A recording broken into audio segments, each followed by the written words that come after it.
Bir жолу ассаламу алейкум ва рахматуллахи ва баракату. Бүгін жігіттер сіздер бүтүрүүчүлөр экенсиңер, чакырган экенсиңер, жолугушалы, сүйлөшөлү. Бираз суроо жоопторубуз бар дегендей болуп максат койгон экенсиздер. Аллахка чексиз шүгүрлөр болсун. Ушул күндү, ушул убакытты насип кылып сиздер менен жолугушуп атабыз. Бүгүнкү жолугушууну кандай кылып өткөрсөк? Суроо жооп кылсак, тыюу салынган тема жок. Көкүрөгүңөрдө кандай суроолор болгон болсо, ошону бергиле. Бул жерде устаздар отурат. Устазга жаман көрүнүп каламбы, же туура эмес түшүнүп калабы деген ой пикирден алыс болгула. Эгер туура эмес болуп калган болсо, устатыңар айтат. Мүмкүн мен айтарым, мунун туура эмес деп. Сіздер эч качан токтундай тартынбастан суроо бергенди үйрөнгүлө. Билбей калган күнөө эмес. Ошол билбей калган нерсени билүүгө аракет кылбагандык күнөө. Эшеке дейт, куржунга толтура китепти жүктөп коюп, эле жүктөп жүргөндөй эле бирдей дейт. Эгер ошо билип турган нерсесин айтпаса, айткан нерсесине өзү амал кылбаса, мына ушундай деп салыштырат. Ушунун баарын окудуңар да силер. Анан менин кааларым силерге ушул эле bir taraf bolboйлу, bir багытта болбойлу. Мына ошол шариатты окуп атабыз дедикпи? Шариатты окуп атканыбыз менен бүгүнкү заманда жашап аткан мамлекетиңдин мыйзамдарын билиш, өзүңдүн улутуңдун каада салтын билиш, тарыхын билиш, маданиятын билиш шарт болуш керек. Себеп, эгер ушул нерселерди билбей турган болсок, биз коомго жакшы таасир кыла албайбыз. Коомго таасир кылыш үчүн коомдун абалын билишибиз керек. Бүгүн мына жерде отурган жигиттер бир 15 менен 20 ортосундагы жаштагы жигиттерсиңер, туурабы? Силердин жашыңардагы жигиттер кандай максатта жүрүшөт? Коомдун көпчүлүгү кандай багытта баратат? Мына ошолорду билбесеңер, алардын ички сырын, ички жагдайын, алардын дүйнө таануу дегенди түшүнөсүңөрбү силер? Мен сиздер менен сүйлөшкөндөн дагы бир аз этияттап сүйлөшүп атам. Эмнеге? Себеп мен көп терминди колдонуп кетсем, силер түшүнбөй калышыңар мүмкүн. Дүйнө таануу деген бар. Дүйнө таануу деген бул дүйнө таануу дегенде дүйнөнү биз сиздер түшүнгөндөгүдөй таануу эмес, шариаттын түшүнүгүндөгү таануу эмес. Дүйнө таануу деген бул сиздин айланаңыздагы адамдардын, ошол балдардын кол мүнөздөрү, аракеттери кайсы багытта, баалуулуктары кайсы багытта.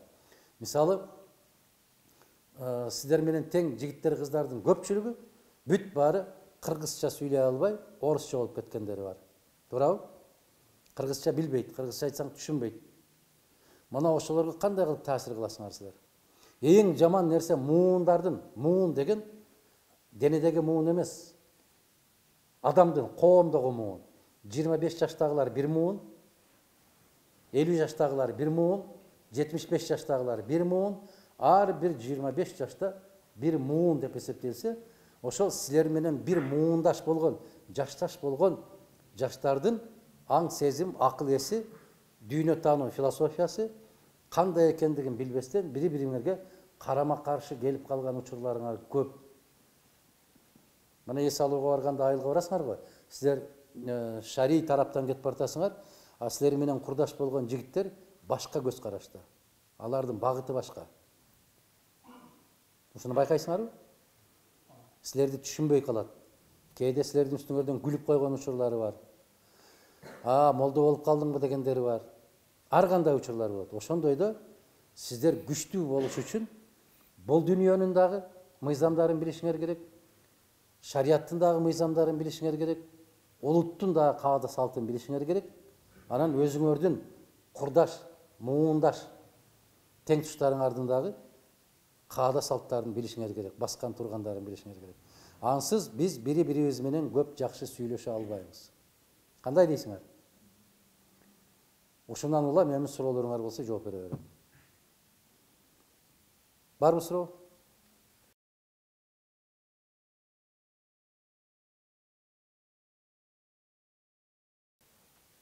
Аллахтын уруксат болбосо дейт, дарактагы бир жалбырак үзүлүп жерге түшпөйт дейт. Туурабы? Аллахтан уруксат болбосо дейт, деңиздин астындагы бир кумалак кум ордунан козголбойт дейт. Эгерде Аллах рызкыңды кыйып койгон болсо, ааламдагы бүтүндөй адамзат биригип, сага бир тамчы суу ашыкча бере албайт дейт. Демек, вала хавла вала куввата илля биллах дегендей ар бир нерсе Аллахтын буйругу менен болот. Бул даража. Биринчи кезекте буйрук. Лахфул махфузда жазылган болуш керек. Экинчиси, ошого болгон аракет. Ошого болгон ынтызарлык. Ааламды тааныганга болгон умтулуу. Аллахка чексиз шүгүрлөр болсун. Биздин ушул чоң аталарыбыз, тай аталарыбыз дагы, өзүбүздүн аталарыбыз дагы мына ушундай бир таза билимге умтулуу, илимге сугарылуу деген багыттардагы тарбияларды берген экен. Кудайга шүгүр. Өзгөнүн байлыгына эмес, өзгөнүн акылына суктанып жашаш керек. Бирөөлөр айтат экен, кабат-кабат үйлөрүм болсо, бирөөлөр айтат экен, катар-катар машинам болсо, бирөөлөрдүн мындай бир эңсөөсү ушул болот экен, адамдардын баары суктанган мыкты улакка чапчу аты болсо, аламан байгелерде биринчи келген жоргосу болсо, бирөөлөр айтат экен, бир керемет банктардагы каражат байлыктарым болсо дейт экен. Мына ушулардын баардыгын атактуу болуштун жолдору көп, балам. Бирөө байлыгы менен атактуу, бирөө аялы менен атактуу, бирөө кызматы менен атактуу, бирөө илими менен атактуу. Эң атактуулуктун жакшы деңгээли ушул экен. Элге кызмат кылуу. Элге кызмат кылуу, кандай учур болбосун, кандай жагдай болбосун, чындыкты айтуу, башыңа ай балтаны кармап турган болсо дагы чындык жалгыз, чындык бирөө гана. Ал кичине кыйшайып, сеники да туура деген саясатты көп жүргүзүшөт бизде өзү негизи акылдуу инсандар. Анан эмне десең, көңүлүн калтырбайын дедим, капа кылбайын дедим. Жок, андай эмес. Чындык бирөө. Эч качан болбойт. Аныкы да туура, мунуку да туура болбойт. Мунуку же аныкы туура. Көпчүлүк учурда айтат го, эки киши мушташып кетсе, күнөө бир тараптуу эмес, эки тараптуу деп. Мунусу бар. А бирок чындык бирөө. Акыр бирөөдөн башталат. Эмгек, балам, эмгек, мээнет. Окуу жана окуу. Ким айткан? Мына азаматтар, жигиттер. Окуу жана окуу деп Жабраил алейхиссалам биздин пайгамбарыбыз Мухаммад саллаллаху алейхи вассаламга биринчи берген буйругу ушул. Окуу, икра. Окуу. Анан кийин ага чейин, Ленинге чейин дагы Сократтын дагы айткандары бар. Дээрлик адамзаттагы биринчи окуу деген буйрук. Ал жараткан Аллах Тааладан эки аламдын чырагы болгон биздин сүйүктүү пайгамбарыбызга келген буйрук окуу деген. Аны туура силерге жана ардак грамотасын алып атсаңар керек да, окуу жана окуу деп Владимир Ульянов айткан деп, бул жагы дагы туура. Тарыхта ушинтип жазылып калган. Дагы суроо барбы? Берди.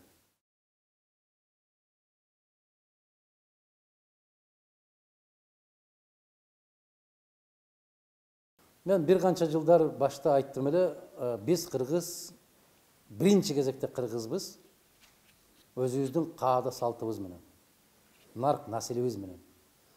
Биз кыргызбыз, ата бабаларыбыздын тутунган, карманган баалуулуктарын кармап, ата бабаларыбыз карманган динди кармаганыбыз үчүн Аллах маңдайга жазган ислам дининдеги, Аллахка шүгүр, мусулманбыз. Шариатка каршы келбеген биздин каада салттарыбыз болгон болсо, аны биз бекем кармашыбыз керек. Аллах Таала ар бирибизди, ар бир улутту башка кылып жаратты, бөлүнүш үчүн эмес, бири-бириңерди таанып, бири-бириңерге сый-урматта болуш үчүн деген. Биз салттуу дин деген сөздү киргизсем, мындан бир канча жыл башта мени дагы көп мындай бир сын пикирге алышкан, салттуу дин дагы болобу дейт. Болот. Салттуу дин болот. Ал кайсы салттуу дин деген? Мисалы, биз ата-энеге жасаган сый-урматыбыз шариаттан башкачараак дагы өзүбүздүн каада салттагы жасаган сый-урматтарыбыз бар. Ал эч качан шариатка каршы келбейт. Мүмкін аны бекемдесе бекемдейді. Қандай дейсіңер? Мал союу деген илгертен бизден қалған сөз ал. Илгертен қалып қалған салт. Мүмкін ысырапчылық жөнінде башқа мәселе. Исрап деген ал өзі бізде қырғызчылықта дағы, мұсылманчылықта дағы еш қачан ал исрапчылыққа жол берген емес. Егер де исрапчылық болған болса, ал шариатқа дағы ешқандай тиешесі жоқ, қырғызчылыққа да тиешесі жоқ. Бұл адамгерчіліксіз деген ғана сөз болуш керек. Бұл баяғы барға көппөй, жоққа чөкпөй деген сөз бар бізде. Бардықтың белгісі қатарында көйіп кетпешіміз керек. 5-тен сойып, 6-дан сойып, сен атаң кеткенде 5-өн сойып тұрсың, мен 7-өн соям деген ерегішүү болбош керек. Ерегішүүнү негизи исламда жакшы көрбөйт. Бизге буйрук берип атат кандайдыр? Ерегишкиле, бир гана жерден ерегишкиле, көбүрөөк ибадат кылган. Мен сага караганда көбүрөөк ибадат кылам, мен сага караганда көбүрөөк орозо кармайм, мен сага караганда Куранды көбүрөөк жаттадым, мен сага караганда көбүрөөк катмы кылдым, мен сага караганда көбүрөөк тахажжуд намазын окудум. Жакшылык шариаттагы жакшылыктар үчүн ерегишкиле бири-бириңер менен жарышкыла дейт. А калган учурда жарышуунун бардыгы жакшылыкка алып келбейт. Кийим кийүүдөн жарышпаш керек, байлык топтогондон жарышпаш керек, кызмат бийликке көтөрүлүүдөн жарышпаш керек, башка жак жарышыш бир гана жактан болуш керек. Ошондуктан биздин салтыбызга туура келеби? Мал союу, мал союшубуз керек. Ага эч ким тыюу салбаш керек. Бирок исрапчылыкка жол бербешибиз керек. Чектен чыкпашыбыз керек. Анан кээ бир учурларда көрүп атабызбы? Эң туура. Туура. Эң туура айтасыз. Кээ бир учурларда көрүп атасыңарбы, да? Баягы 40 үйгө конок берип, ар бир үйгө 2ден койзу союлуп, бул асрап. Же куда тоскон болсо, досторуң куданы чай ичирди кылган болуп, бир эле учурда жанагы 7-8ден козу бышырып киришип, бул ысырапчылык. Мына ушундай. Ушундай дүйнөдөгү эң бай мамлекет болуп, садака бере турган киши таппай калган учурдун халифат түзүлгөндөгү халиф Омар разияллаху анху дагы 2 күн катары менен эт жеген эмес экен. Эмнеге? Кесирлик болбосун деп. Курсагың дайым ток жүргөн болсо, ачтын кадырын билбей каласың. Мына ушундай кылып, алтын ортолукту карманып жүрүшүбүз керек биз.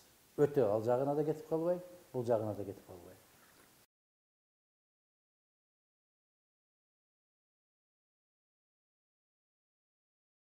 Муну эле баса койсоңор, бардык нерсе бар. Кат тааңытып койдубу? Тааңытып койду. Ошону үйрөндү. Сиздерди ушуга эч ким үйрөткөн жок.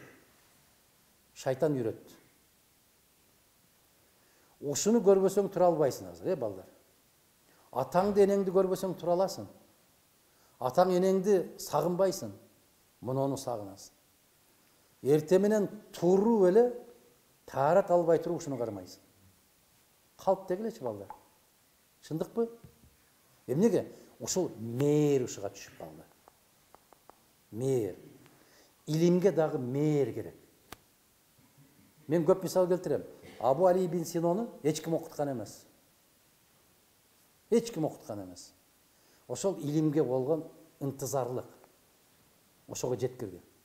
Эгерде силер жигиттер чындап ислам тарыхын билгиңер келсе, чындыгында ислам тарыхын билгиңер келсе, азыр толгон токой китептер бар. Окугула, мугалимдериңер билбейт аны. Устатыңар билбейт аны. Силер устаттан күчтүүрөөк болуп чыгышыңар керек. Устаттан акылдуураак болгонуңуздар үчүн эмес, устатыңар окуп аткан мезгилге караганда силердеги шарт күчтүүрөөк болгондугу үчүн. Устаттан өтүш кыйын. Өтүш керек, бирок өтүш кыйын. Илим менен өтүшүңөр керек, бирок инсандык, адамдык эмнеңер менен өтө албайсыңар. Себеп устат деген ыйык зат болот экен. Устаттын назарынан калган шакирттин этеги бир жерине жетпейт. Устаттын назарынан калып калган шакирттин илими да, билими дагы өспөй калат экен. Ошон үчүн жигиттер өтө көп китептери бар. Ошолорду карагыла, изилдегиле. Моно жерден кино карабагыла. Моно жерден жанагы ушак-пушактарды жыйыштырып койгула. Концерт карабагыла бул жактан. Керектүү нерсеге пайдалансаң, бычакты дагы керектүү кезде пайдалансаң пайда. керексиздерди пайдалансаң ал бир зыянга алып келет. Мына ушул сыяктуу эле бул жерден да карагыла, жакшы бир нерселер бар. Кайсы китептер десеңер, азыр мечиттин Борбордук мечит деп эскиле биздин Борбордук мечит. Ошол жерге барсаңар, не деген китептер турат? Изилдеп көрдүңөрбү? 4 халифтин өмүрү деген китепти ким окуду? Кандайсыңар, жигиттер? Университетке барып сурасам да бир киши кол көтөрбөйт, студенттерден китеп окудум деп. Силерге келсем да бир киши көтөрбөйт, окудум деп. Анан кантип өсөбүз биз? Маселе китептин жоктугунда эмес, маселе ошо китепти издеген кишинин жоктугунда. Абу Ханифанын китептерин ким окуду? Бир киши окуптур. Имам Азамды ким окуду? Имам Газалини ким окуду? Бир киши, 2 киши, 3 киши, 4 киши, бул уят эми. Эми сурабай эле коеюн, эми окудум дегенде кол көтөрүп атсаңар керек. Окуган бир башка, түшүнгөн бир башка. Түшүнгөн нерсесин айтып берген үчүнчүсү, айтып берген нерсеге амал кылышы төртүнчүсү.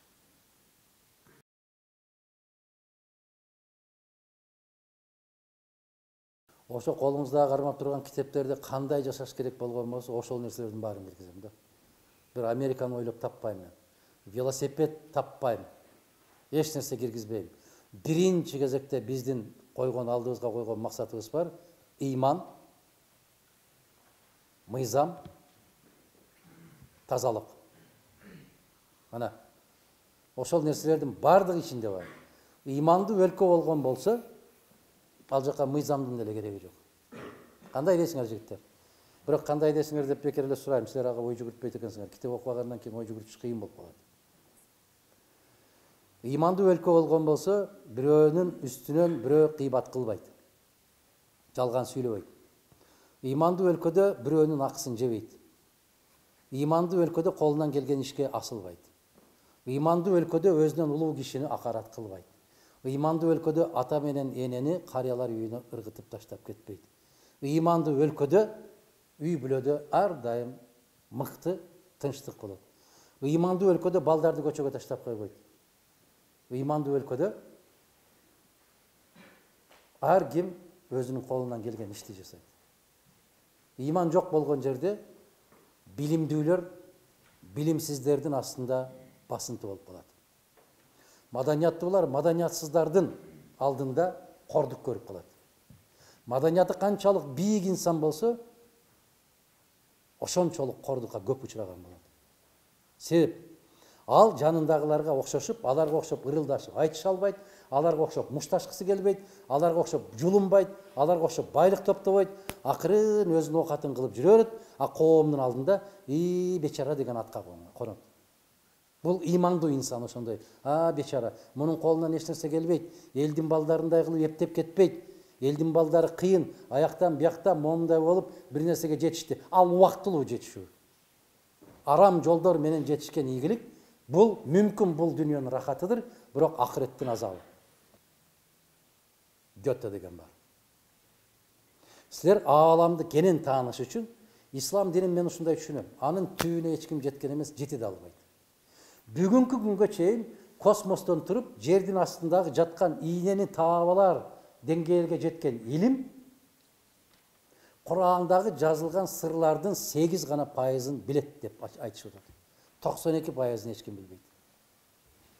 Мен билем деп айтыштын өзү бул текеберчиликтин дагы туу чокусу, наадандыктын дагы туу чокусу. Билем.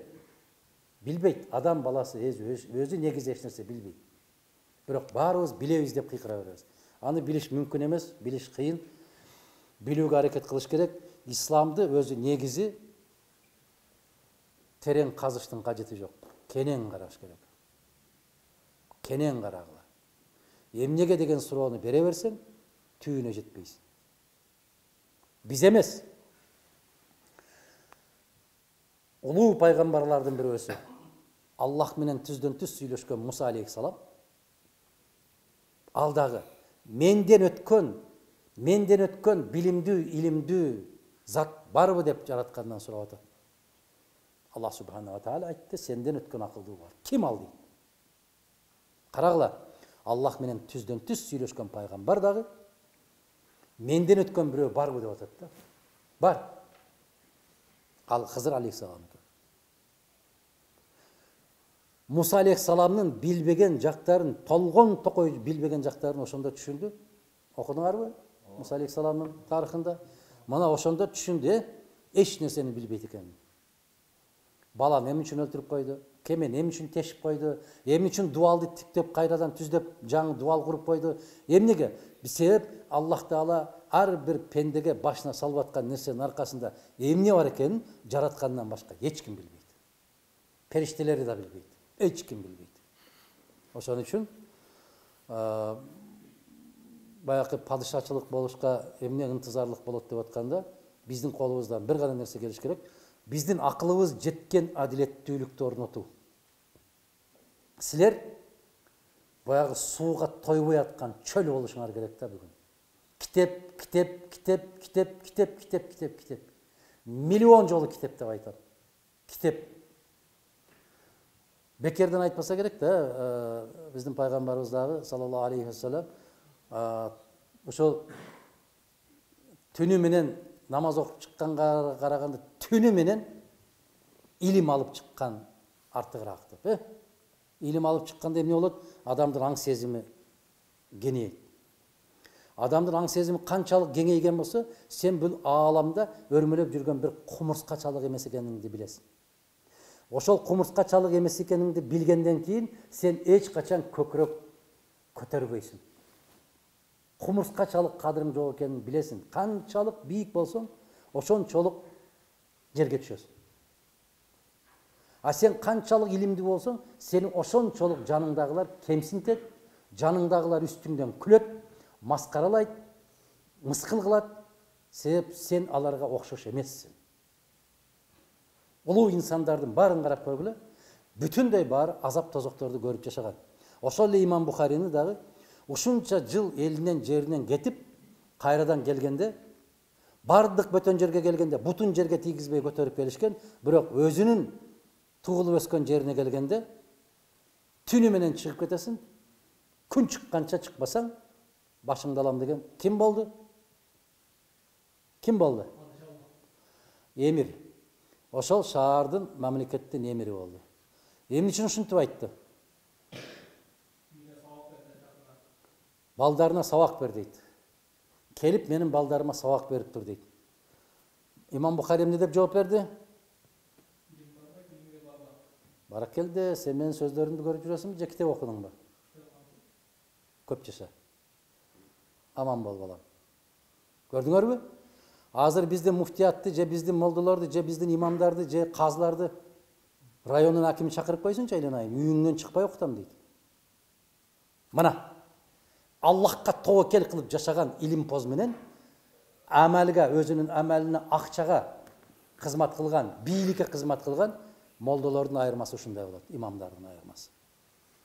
Алар жалгыз Аллах үчүн, Аллахтын ыраазычылыгы үчүн жашаган алар. Чындык үчүн жашаган. Ошондо эмне деди? Анда күн чыкканча шаарды таштап чыгып кет, чыкпай калсаң башыңды алабыз деди. Ыйлаган боздогон бойдон үйдөн чыгып кетти. Эмнеге?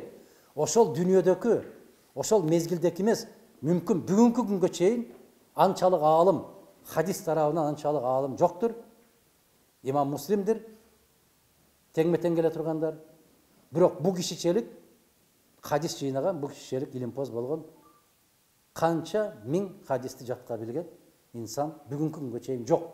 Мына ошол инсандын үстүнөн дагы күлгөн. Ошол инсанды дагы маскаралаган.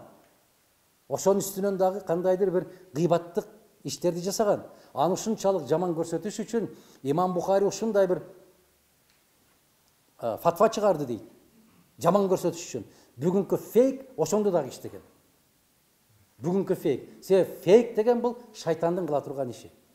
А шайтан Адам алейхиссаламды жаратканда, шайтан Аллах субханала таала менен келишип алган.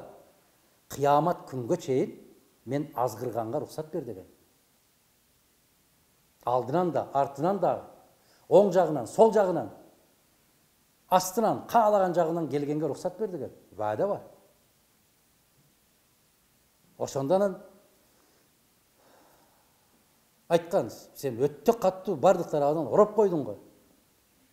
Адамдын баласына кыйын болот го. Адам жашай албай калат го дегенде Аллах субхана ва таала эмне дейт? Мен шайтанга үстүнөн деген сөздү унуттуруп койдум го дейт. Үстүнөн дегенде мен. Кээде карасаңар мондай кылып, билбейм мен, түрктөрдүн кийип аласыңарбы, топо кылып төгөрөтүп, пакистандыкын кийип аласыңарбы? Мен түшүнбөйм ушундай нерселерди. Же ушундай шарт силерге ушундай кийиш. Биздин керемет мына могу жигит кийип отурат, мына. Туруп көрсөтүп койсуң. Мына туруп кой. Мына. Карагылачы. Мыкты го. Азамат. Мына жигит кийип отурат. Мына жаш жигит кийип отурат. Керемет го. Сөзсүз эле момундай болуп, баягындай болуп, өзгөчөлөнүп алыштын кажети жок. Мен айтпай эле коеюн, эми биз жума намазга барганда кээде бир жаш балдарды жиберип коет, өзү негизи жума кутбасын оку дегенде ушунчалык жоопкерсиздик болуп калды. Жаш балдар келип алып, бир айтканын 2 ай катары менен кайталай берет. Сиз мененбиз, дей берет. Ошо ар бир жумага келгенде адам бир жаңылык таап, көкүрөгү толуп, ошол жерден кубануу сезими менен кетиш керек. Ар бир мусулманмын деген азамат жигиттин кийинип турганын көрүп, адамдын көзү суктаныш керек. Жарашабы, жарашпайбы андай кийим кийбеш керек. Кийингенди имам Азамдан, Абу Ханифадан үйрөнүш керек. Жумага баратканда ушундай кийинет эле дейт. Ар кишинин бир чапаны, бир көчөнүн байлыгын чалып эле дейт. А башка күндөрү эң жөнөкөй жупуну жүргөн кишилер дейт. Эмнеге бир күн ушундай кийинесиң десе айтат экен, мен конокко баратам дейт экен. Каяка конокко баратасың? Аллахка конокко баратам. Кандай конокко барасың? Мечитке баратам, жума намазга, Аллах мени конокко чакырды. Мен кантип жараткан инсан, жараткан заттын алдына ушундай барам деп, ушундай болуп кийинип барат экен. Ушунча жасанып барат экен. А биз тескерисинче тизеси чыгып кетет, андай мындай болот деп, бүт баягы кандай бир бриджа андай мындайларды кийип алып бара беребиз салпаңдап. Көрдүңөрбү? Аалам, баалуулук башкача өзгөрүп кеткен. Ошон үчүн хиджаб кийеби, башка кийеби, биринчи кезекте айтыш керек, кийимдин милдети бирөө. Аврат жабыш, ысыкта сууктан, суукта ысыктан. Коргонуш, бүттү. Милдет бирөө. Негизи милдет авратын жабыш. Авратын кандай кылып жапса, ошондой кылып жапсын. Биз арабтарга окшоп ошондой болуп кийине турган болсок, Кудай сактасын, ойлонайын, кышында эмне болуп калабыз биз? Ошон үчүн ар бир улут өзүнө жараша кийимин тандап, ошого жараша кийинип, ошону сый урматтап жүргөнүбүз абзел.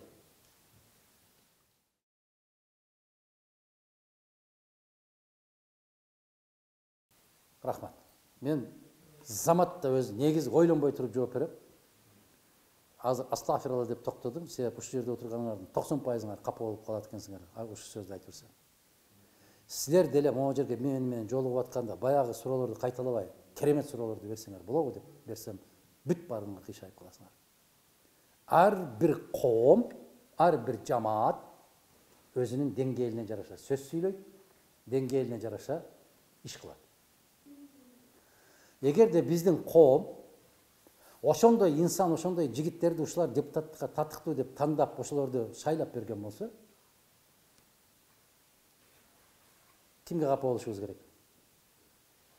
Кимге капа болушубуз керек? Бүттү балдар, азамат жигиттер. Өзүбүз капа болушубуз керек. Эмнеге биз мыкты кыргыздын жигит, азамат жигиттерин, кыздарын тандабай, эмнеге ушуларды тандап койдук деген суроону эл өзүбүзгө өзүбүз беришибиз керек. Себеп тайкемдин баласы дедик, жээнимдин небереси экен дедик, аяшенемдин баласы экен дедик, башка экен дедик, андай мындай дедик. Мына ушул кыргызчылыктын ар бир улуттун терс жактарынан бири ушул кыргызчылыктын, жердешчиликтин, уруучулуктун кесипети ушул. Шариат китептери деген түшүнүк бул өтө кенен түшүнүк. Мен негизинен ошо имам Газалинин китептери, имам Бухаринин китептери, мына соңку кездерде аябай көп мындай бир чоң нускалар менен чыгып атат. Саид Нурсинин китептери чыгып атат. Көрүп атасыңар керек. Эми ал окуган китептердин баарын аталышын атай бериш кыйыныраак. Бизде Молла Сабыр деген bir керемет тарикат жөнүндө чубак ажы раматылык керемет түшүндүрмөлөрүн жазып кетишкен. Көп китептер. Татар алымдарынын китептери бар. Көбүрөөк. Дагестан алымдарынын китептери бар. Билесиңерби? Бирөөлөр менен теңме-тең сүйлөшүш үчүн ошолордун деңгээлине чыгыш керек. Мына биз айтып коебуз кээде, бул шафилер экен, булар андай экен, мындай экен деп айтып коебуз. Бирок ошолордун өзгөчөлүктөрү эмнеде экендигин билиш үчүн алардын дагы аалымдарынын китептерин окушуң керек. Ошолор менен теңме-тең сүйлөшүш үчүн. Көп китеп. Кудайга шүгүр, Аллахка шүгүр. Соңку денин чыкканга чейин китеп окугандан Аллах ажыратпасын деген үмүт менен жүрүп атабыз.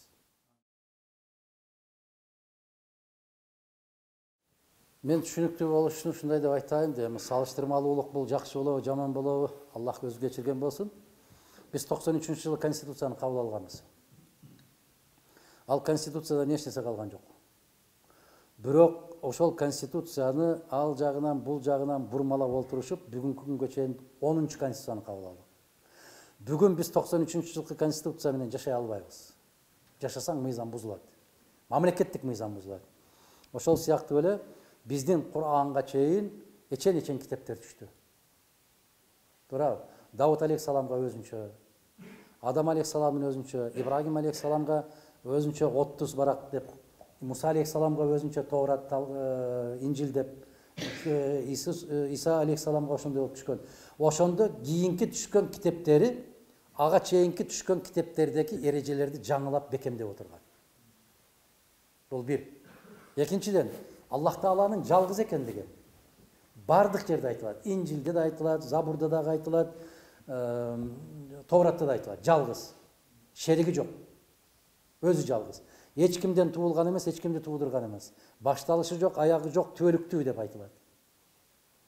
Ошон үчүн Кулхаллохту 3 жолу окусаң, Куранды бир кайтарганчалык сооп деп айтылат. Ошонун ичинде бардык айтылган, туулган эмес, туудурган эмес, түөлүктүү, ушундай бардык нерседен таза жалгыз деген. Ушуну карап көрсөңүздөр, жөнөкөй адам баласына түшүнүктүү болуш үчүн. Туура, мен көп академиктер менен сүйлөшөм, башка мамлекеттин академиктери менен сүйлөшөм. Ошолорго сиз сыяктуу эле мен дагы эмне үчүн ушулар академик акылы менен ушул жөнөкөй нерсени түшүнбөй турат деп айтчу элем. Мен кээде чиркөөлөргө барып алып туруп айтам, муну эмне деймин? Сиз билесиз го, эми сиз ушул жакта окугансыз го, Россияда окугансыз го, университетти бүтүргөнсүз.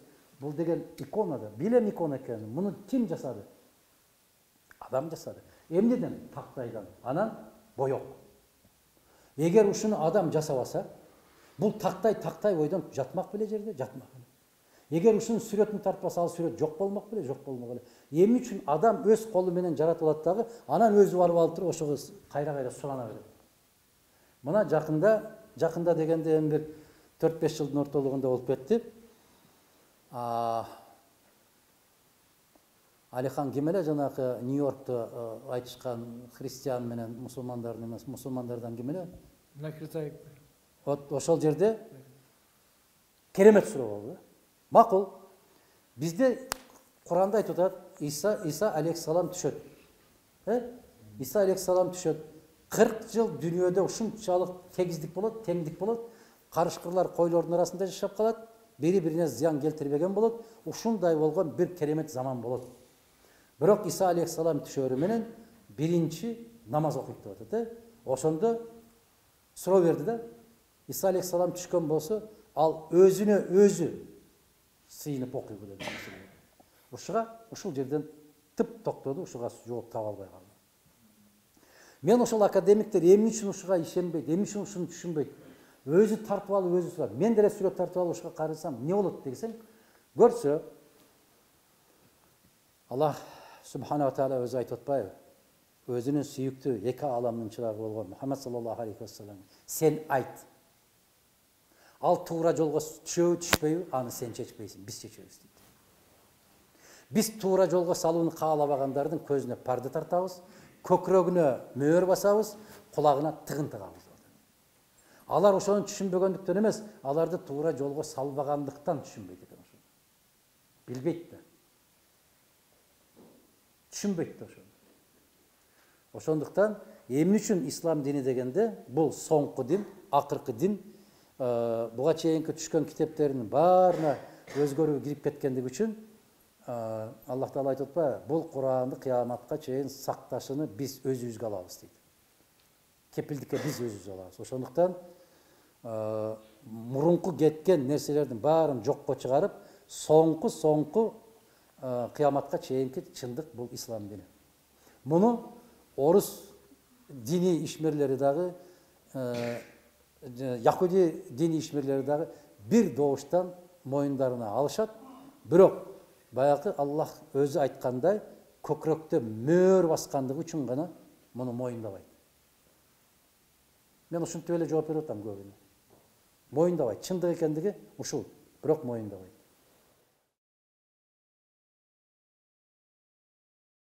Саясат жашоо.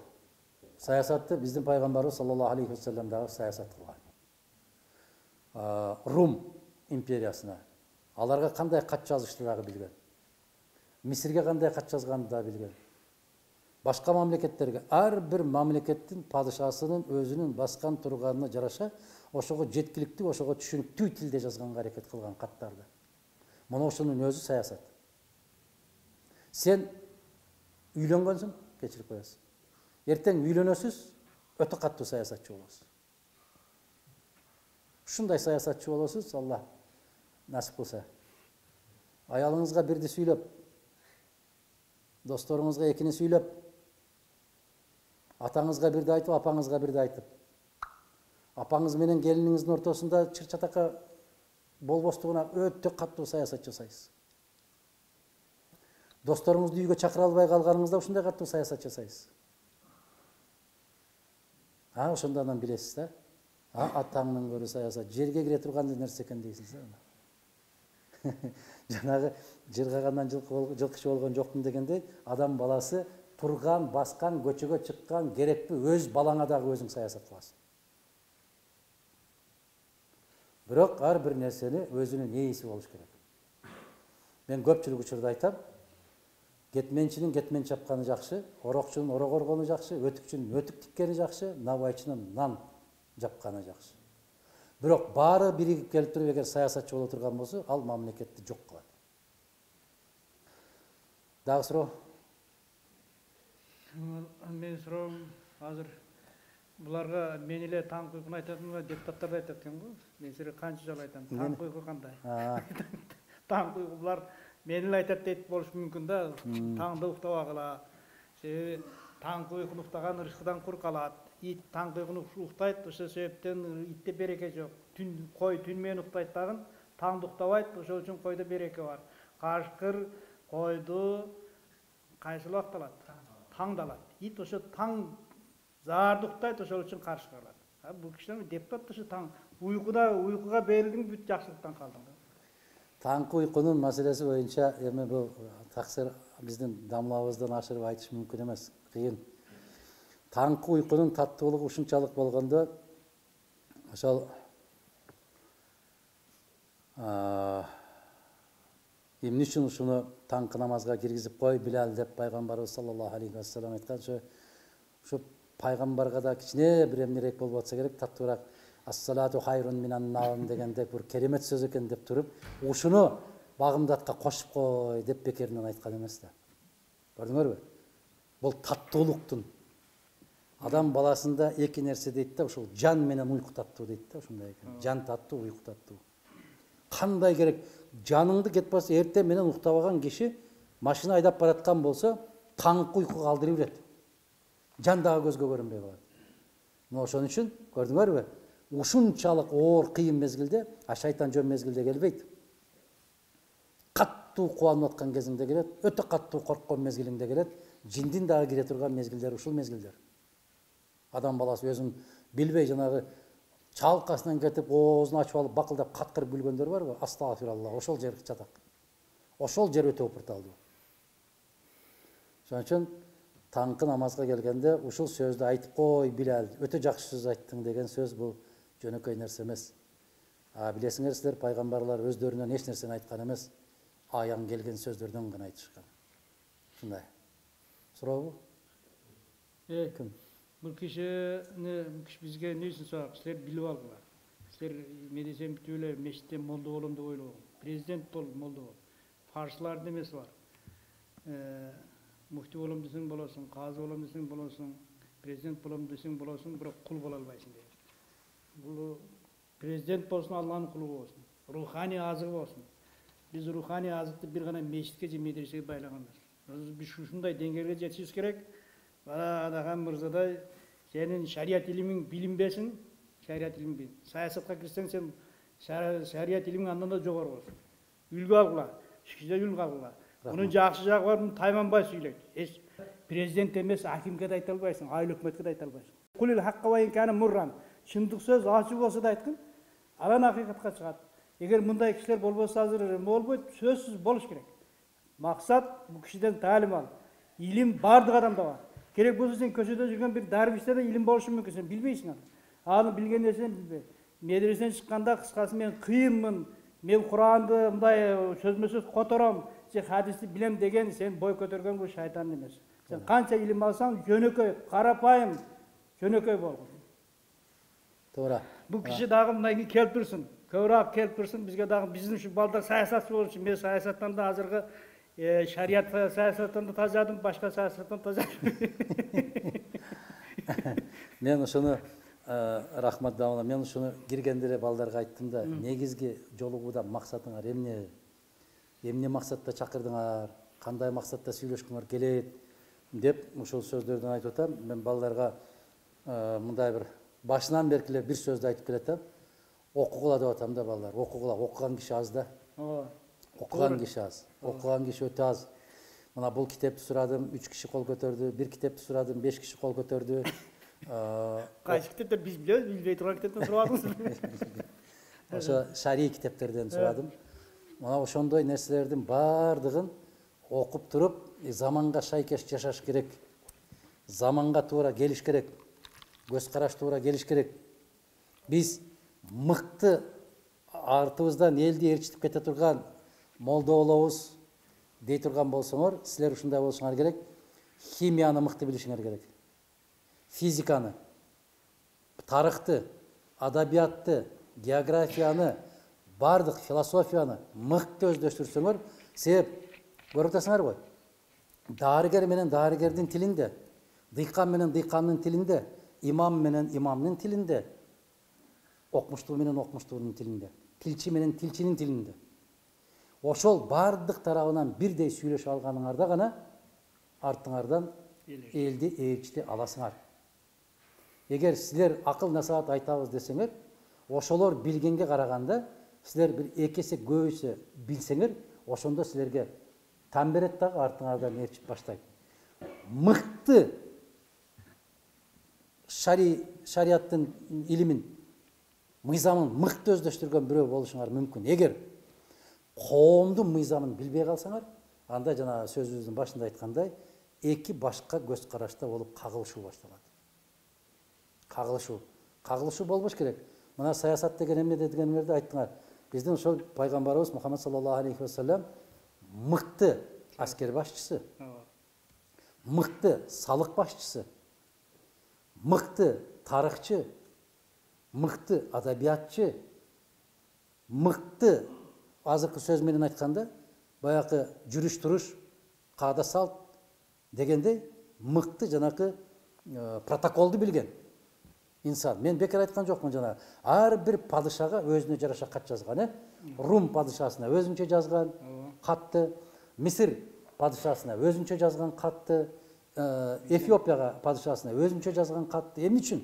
Себеп ар бир падышанын кул мүнөзүн, анын каада салтын, анын билим, илим даражасын эске алуу менен жазган. Мына ушунун өзү дипломатия. Мыкты дипломат, мыкты аскер башчы.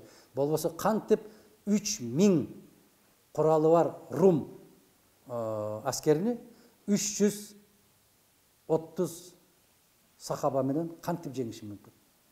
Булардын колунда жалаң жебе, кылыч, найза, башка эч нерсе жок. Алар атчан, соутчан, найзасы да, кылычы да, бүтүндөй бар курал жарагы бар.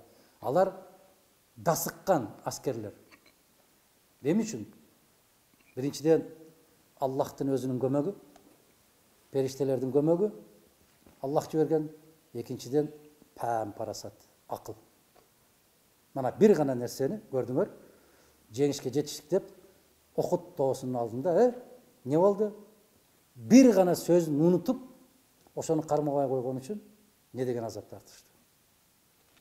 Ошон үчүн жигиттер, мен айткандай кыргыз адабиятын дагы окугула. Кыргыз тарыхын окугула. Бүтүндөй тарыхты окурдан башта, мен жана айттым, Имам Бухари каяктарга барып, качан келген, кантип келди. Мына кечеги эле бизге замандаш болгон Накшбанди. Ким окуду ушуну? Мына көрдүңөрбү балдар? Ошол Накшбанди кандай азаптарды көрүп окуп келди ушул Индияга барып. Не деген азаптарды чекти? Экинчи аты Индустани, туурабы? Дамла. Карагыла. Эми карасаңар, ушул баланын бир 7-8 жаштагы бала экен, бүт тапкан байлыгы, бир гана байлыгы бар экен, бир китеп. Эми карап тургула. Ушуну окууга жиберип атканда атты мингизип алып, атасы учкаштырып алып, поезд вокзалга чейин жеткирем деп кетип бартып, аябагандай көп мындай узун жол дейт, узак жол дейт. Бир ошондо кетип бартканда энеси байкуш буларды узатып коюп, алар ушул жерден мүмкүн бир Сокулукка чейин барып калгандыр. Же Шопоковго чейин барып калгандыр. Үйүндө баягы баласынын китебин калып калганын көрүп, ошол китепти колтугуна алып туруп жүгүрөт да аркасына. Жүгүрөт. Кайсы бир жерге барганда ошол ат баспайт да.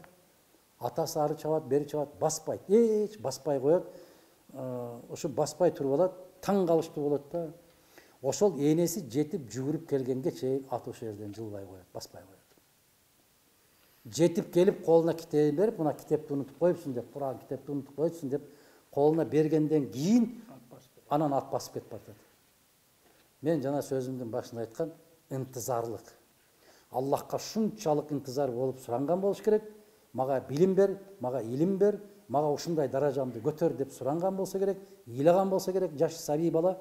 Ошонун дуасы кабыл болуп, атка дагы буйрук берилип, атты бастырбай туруп атат китеп келгенче. Айтасыңар, бардык нерсе ниетте. Эмеси бар, даур деген сөз айланып кетет. Эгер ушул доорду айтты амал кылбасаңар, дагы бир сыноого кабылып калышыңар мүмкүн. Сөзсүз элдин жыргалчылыгы, элдин бейпилдиги, бекенчил, салтуу динди аракетин окушка. Мына биздин өзү мугалимибиз. Буюрса, кааласаңар ай сайын 2 айда сабак алып турабыз бу киши. Не дейсиңер? Керекпи, керек эмеспи экен? Болду, бир дуа бериңиз. Сиздин алдыңызда бери бергенсиз. Siz Amin. Bismillahirrahmanirrahim. Elhamdülillahi Rabbil alemin ve l'aqibatu lil muttaqin ve salatu ve selamu ala rasulihi Muhammed ve ala alihi ve ashabihi ecmaîn. Amin. Allah'ım şuldurda amin de valakan jayıp oturgan onun musulmanlardan kağlagan tileklerin namazlarda, dualarda kılgan tileklerin, oroza karmap atıp, oğuz açıp atkanda kılgan tileklerin, ertemenen turup bagımdat namazındağı, 5 maal namazdagı, tünde turup tahajjud namazındağı kılgan duaların Allah subhanahu wa ta'ala özlerge ayında kabul kılgan bolsun. Yaratkan Allah uşul dünyaga kanday maksatda jaratkan bolsa ошол maksatda жашап өтүүчү сүйүктүү кулдарынан кылсын. Allah Taala el карап жүргөн жүзүңөрдү эч качан жер каратпасын. Ya Rabbi ala alamin, жараткан өзүнөн башка эч кимге муктаж кылбасын. Жараткан Allah ар кандай асман жерден келүүчү балалардан, курдоо мат жалган жалалардан, суук көздөрдөн, жаман сөздөрдөн, шайтандын, напсинин азгырыктарынан Allah Taala өзү сактаган болсун. Эки дүнүйө шермендечилигинен сактаган болсун. Эки дүнүйө өз рахматына бөлөгөн болуп, өзүнүн кандай максатта жараткан болсо ошол максатта жашап өтүшү сүйүктүү кулдардан кылып, бул дүнүйөдө көргөн жыргалчылыктарын дагы, бул дүнүйөдө көргөн жамандыктарын дагы Аллах Таала ахиретине бир пайдалуу иштерге себепчилерден кылган болсун. Аллах Таала ар кандай балалардан сактап, ахиретин берип, эки дүнүйө рахматына бөлөнгөндөрдүн катарында кылышты насип эткен болсун. Ушул жерде окутуп аткан устаздардын дагы ар биринин кылган дубалары кабыл болуп, ошол силер себепчи болосуңар иншалла. Силер түздөн түз каары болуп чыккан болсоңор, бүтүндөй сооптор ушул кишилерге тийип турган болсун. Бул кишилердин жасап аткан иштерине Аллах Таала күч кубат берсин, барака пайыз берсин. Ушулардын ар бирин жасап аткан иштерини биздин мамлекетибизге, элибизге, дини исламга пайдалуу кылган болсун. Ошол иштериндеги пайда болгон соопторду берекелүү кылып, ахиреттеги сооп иштериндеги таразасын басканга себепчилерден болгон болсун. Аллах Таала өзүнөн башка эч кимге муктаж кылып кар кылбасын, өзү бирөөнүн көзүн каратпасын. Rabbena atina fid dunya hasanatan wa fil ahirati hasanatan wa qina azabannar. Bi rahmetike ya erhamer rahimin. Allah. Çok rahmet. Ийгиликтерде, жакшылыктарда жолугушалы. Bismillahirrahmanirrahim. Бүгүн өтө жакшы сабак өттү. Анткени Адылхан Мадубаров бизге диний жактан дагы, саясат жактан дагы бизге бир чоң үлгү боло турган киши экен. Ошону белгилеп кетсек, жана бул жерде бардык нерсе, көптөгөн нерселерди билдик, жакшы нерселерди үйрөндүк. Кайсы тармактан болсун, кайсы жактан болсо дагы колдон келишинче биздин жоопторго суроолорду берди. Чоң рахмат айтабыз. Assalamu alaikum. Бүгүн бизге Адылхан Мадумаров келип конок болуп кетти. Жана бизге өтө бир окуу жөнүндө, мекенге болгон сүйүү жөнүндө, жана ушундай тармактарда жана мекенге болгон бир кызмат жөнүндө өтө бир кандай десем бир шык берип кетти бизге. Алла разы болсун. Бизге ушундай мамлекеттин адамдары келип туруп, ушундай окуу жөнүндө, мамлекетке болгон сүйүү жөнүндө көп айтып турса өтө пайдалуу болот. Алла разы болсун. Жана биздин ушул суроолорго, жана биздин кызыктырган нерселердин баарына толук жооп берди. Сабак жакшы болду. Бизге мындай аябай таасирлүү эме болду. Ушундай көп чоң кишилер келип турса, биз сабак жакшы алып турат элек.